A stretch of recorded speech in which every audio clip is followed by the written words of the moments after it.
Hey guys, and welcome to the Sickle Diary with me, Tanika, and today is about to be a real interesting topic. Like, seriously, I know some of you have actually been waiting for this topic, and I know, by the way, I don't have my usual swivel chair. Yeah, so my brother got rid of my comfortable swivel chair. A couple minutes for the chair. Anyways, how about we get straight up into the video and let me tell you what this video is about to be all about. So, some of you actually have been asking me, when am I going to do the mental side and depression to, you know, sickle cell. So basically, as I've said to you previously before in some of my other videos, I have been going through a whirlwind of things, and believe me, in my personal life it's just been getting more crazy in terms of doctors not listening, and internally, like, my body, it's got my emotions on an all-time high. So with sickle cell, and you know what, I think a lot of people could even agree, anybody with a chronic illness, acute pain, could probably understand when it's only you going through that pain and you can't really express the pain you're going through. Yes, it's going to have a whole leap of emotions and you're mentally going to feel really alone.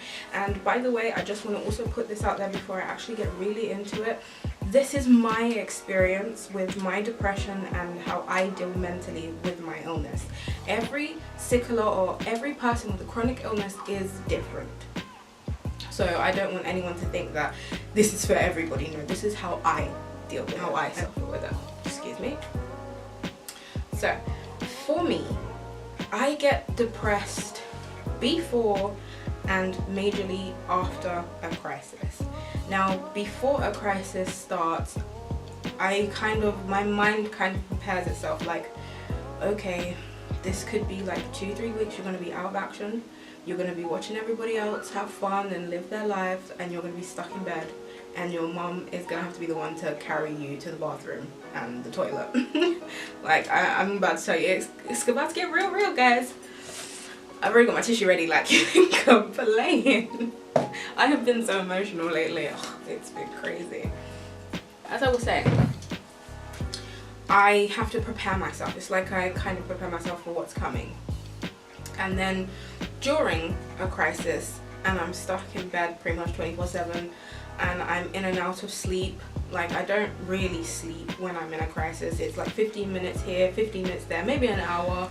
I pretty much start crying because my mind is basically telling me, you are so alone. Nobody cares. You know, nobody understands this pain that you're going through.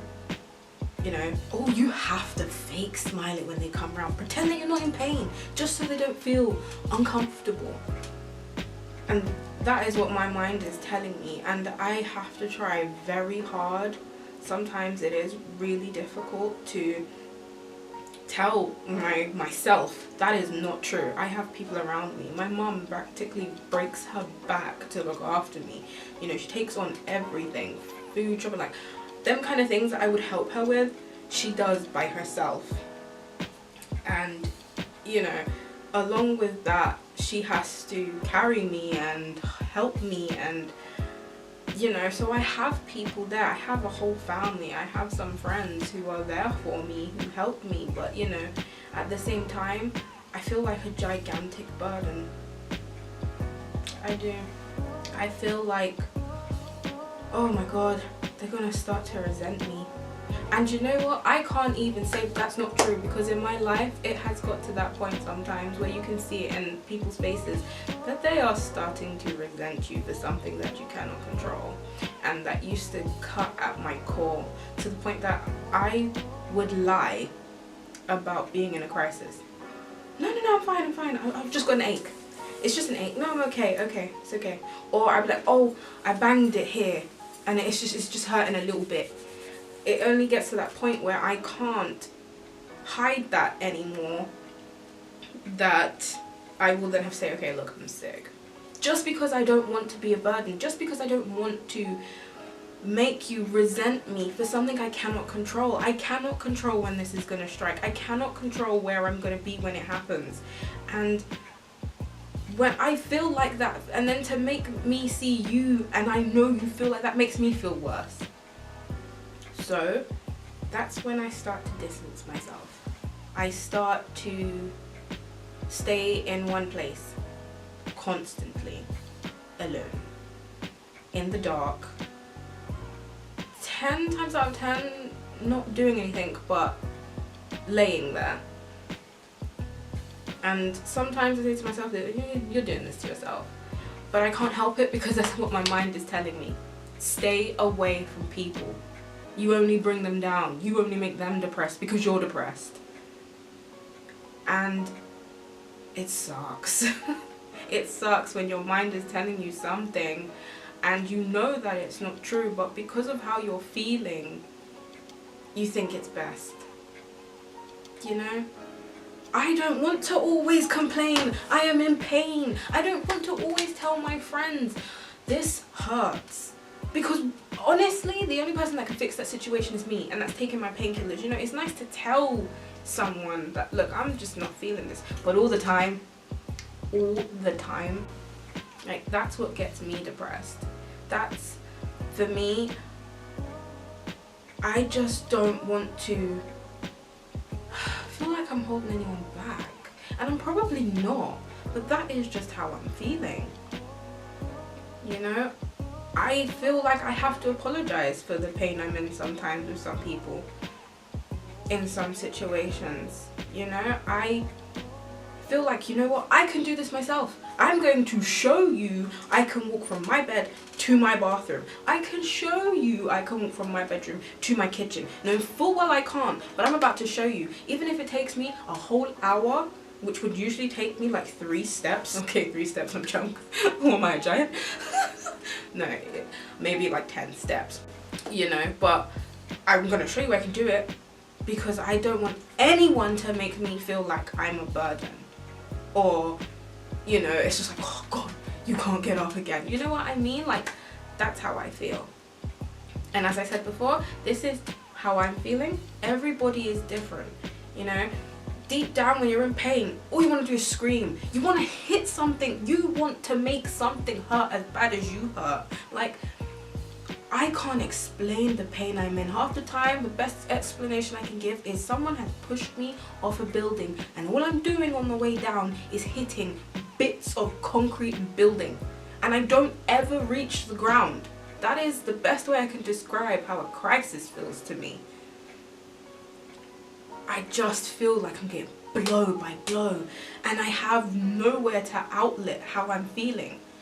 I can't scream in the doctor's faces because, you know, they're trying to help. I can't punch a wall because 10 times out of 10 that's going to put me in more pain, so you can't win there.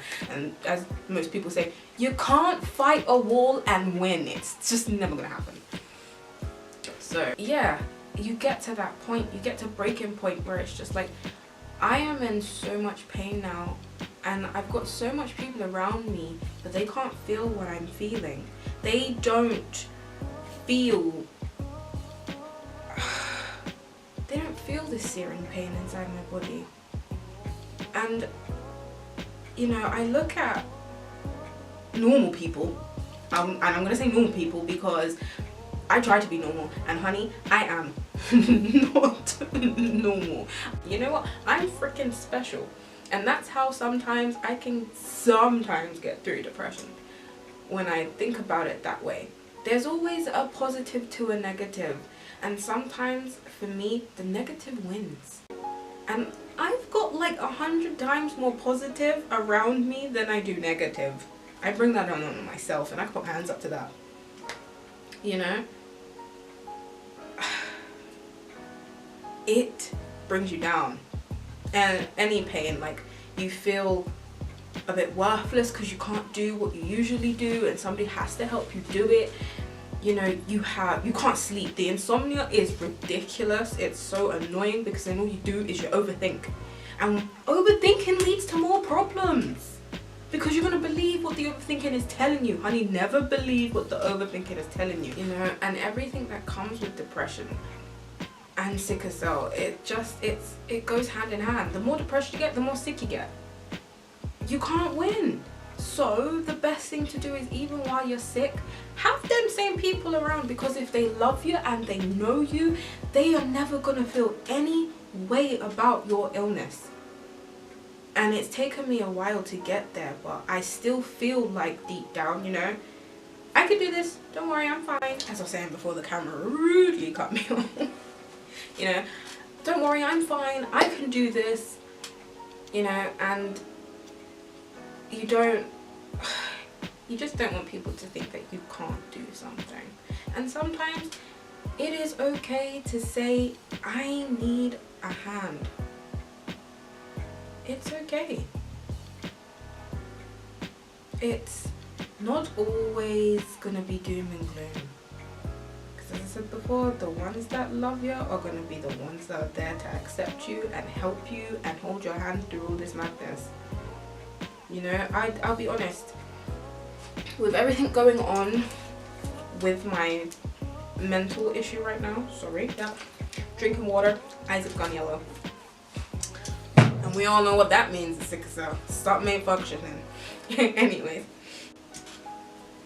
So, as I was saying, like, about 3 weeks, no, you know, not even 3 weeks, a whole 4 months have gone by. Well, we're only into like the 4th month now. And with this whole head issue, I am really scared. You know, I don't want to wake up and not remember who my grandma is, or not remember who my mom is, or not remember who my brother is. Sorry. You know?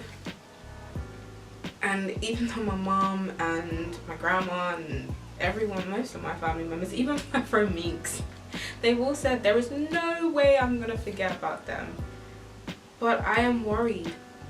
You know? This whole thing that's going on with me right now is new. And I'm constantly learning about my body with sickle cell. And this whole memory problem, constant headaches, losing sight, is gonna make anyone sad. You know, the other day I was traveling up to see my friend, I was on the bus, gone completely, both eyes went black for like 2 minutes, but it was just like, if it weren't for the fact that the bus speaks to you and tells you where you are, I would not know where I was. And it's things like that. Every day it's like, okay, where am I? And I've just got to remember that I'm at home. You know? Them kind of things have been playing on my mind. You know, ever since I lost my friend, it's just like I feel like I need to do as much as I can. You know, because our illness can take us whenever. We don't get a say. Life actually never gets to give you a say on how you're gonna go, but I want to be able to say I've left something for my siblings and my mum, and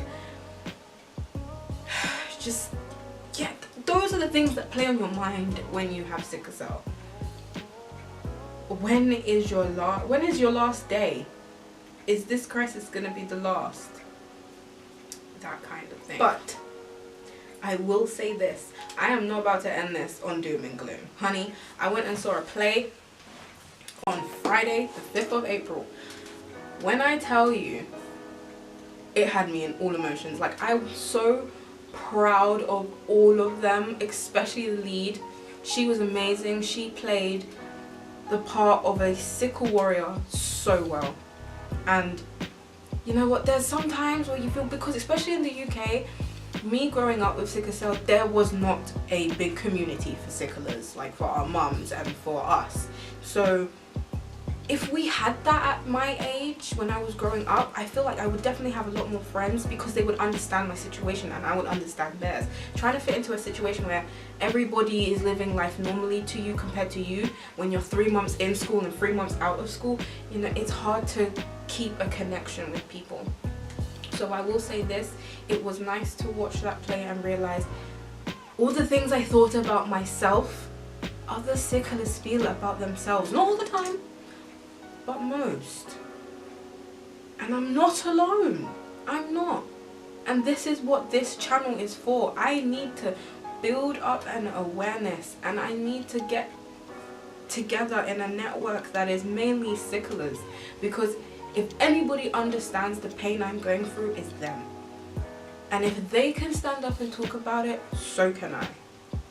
So I refuse to end this on a negative. I am strong.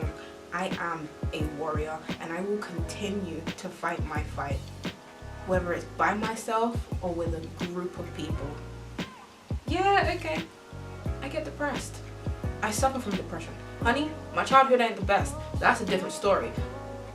But after today, I refuse to let it win. I keep letting it win. I'm gonna keep fighting this fight, honey. You gonna watch me. So on that note, I'm gonna end it here, and I will be back soon with another video. I'm actually gonna probably be away this Sunday because my laptop is getting fixed. So if I can find another way to upload the video, you will have a video from me, but if not, you will see me the following Sunday. I hope everybody has an amazing day. I'm going to try and have one, and I will see you soon. But don't forget to hit that like button, tap that subscribe, and hit on that bell, honey child, so you know when my videos drop. I will see you guys soon, and don't forget, I am a warrior and you will help me fight this fight. Peace, guys.